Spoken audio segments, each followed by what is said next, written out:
Magandang araw, Grade 7. Ito ang ating katuloy o ito ang pagpapatuloy ng ating talakayan sa Values Education, pansariling pagtugod sa panahon ng kalamidad.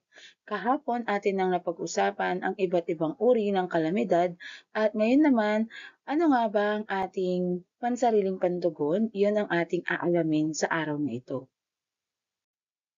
Ang pansariling pagtugon ay tumutukoy sa pansariling kilos at mahalagang aspeto ng paghahanda sa oras ng kalamidad.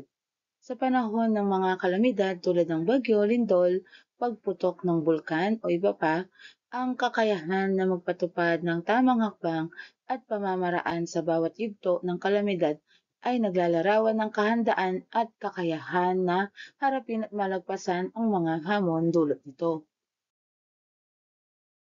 Unahing hakbang na dapat gawin bago, habang at pagkatapos ng isang kalamidad. Kalamidad, tumutok sa ulat ng panahon. Alamin ang balita ukol sa panahon at mga anunsyong pangkaligtasan. Kalawa, alamin ang plano ng komunidad sa pagbibigay babala at paglikas. Tatlo, suriin ang bahay at kumpinihin ang mga mahina o sirang bahagi nito at ihanda ang emergency go bag na naglalaman ng mga pangangailangan ng pamilya tulad ng pagkain, damit, gamot, flashlight at iba pa.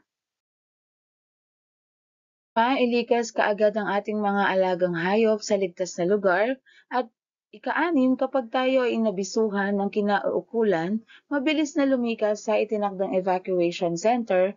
Kapito, maaari rin tayong gumawa ng family evacuation plan, ang ruta kung saan mas mabilis na makakalikas papunta sa evacuation area.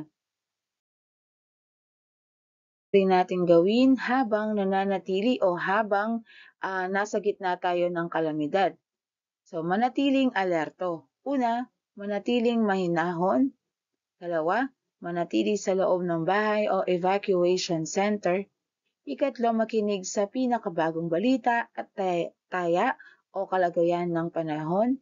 Kaapat, patayin ang main switch ng kuryente at valve ng tubig. Pero kailangan nating maging maingat sa paggamit ng kandila o gasera. Ika-anim, umiwas sa mga bagay na maaaring bumagsak o masira tulad ng salaming, bintana at aparador.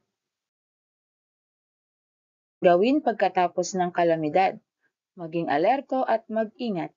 Una, hintayin ang abiso ng kinauukulan ng ligtas nang bumalik sa tahanan kung kayo ay nasa evacuation center. Kalawa, umiwas sa mga natumbang puno, nasirang gusali at linya ng kuryente.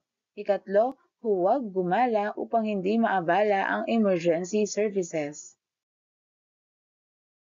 Sa pagsasaayos ng mga nasirang bahagi ng bahay. Ikalima, siguraduhin walang basa o nakababad na outlet o kagamitan bago buksan ang linya ng kuryente. At ayun po ang mga mahalagang punto na ating pwedeng gawin bilang pagtugon sa panahon ng kalamidad. Ngayon naman tayo ay magkakaroon ng gawain. Bilang pansariling pagtugon sa mga kalamidad, ito po ang ating gawain para sa araw na ito. Ito ay gagawin lamang po sa ating notebook. Paano to? Gumuhit ng 10 nararapat na nilalaman ng emergency go bag upang maging handa sa mga kalamidad. Iguhit ang mga ito sa loob ng bag at lagyan ng label. Narito po sa ating screen ang emergency go bag at hinanda ko na po ang isang halimbawa. Isang halimbawa nito ay ang paglalagay ng flashlight bilang paghahanda sa posibleng pagkawala ng kuryente. Ngayon, maglalagay na lamang kayo ng 9 na bagay na pwede pang ilagay sa ating go bag. Hanggang dito na lamang po ang ating talakayan. Kung kayo ay may katanungan ukol sa ating gawain, maaari niyo po akong i-message sa Messenger. Muli, ito si Ginang Riza V. Garcia. Magandang buhay!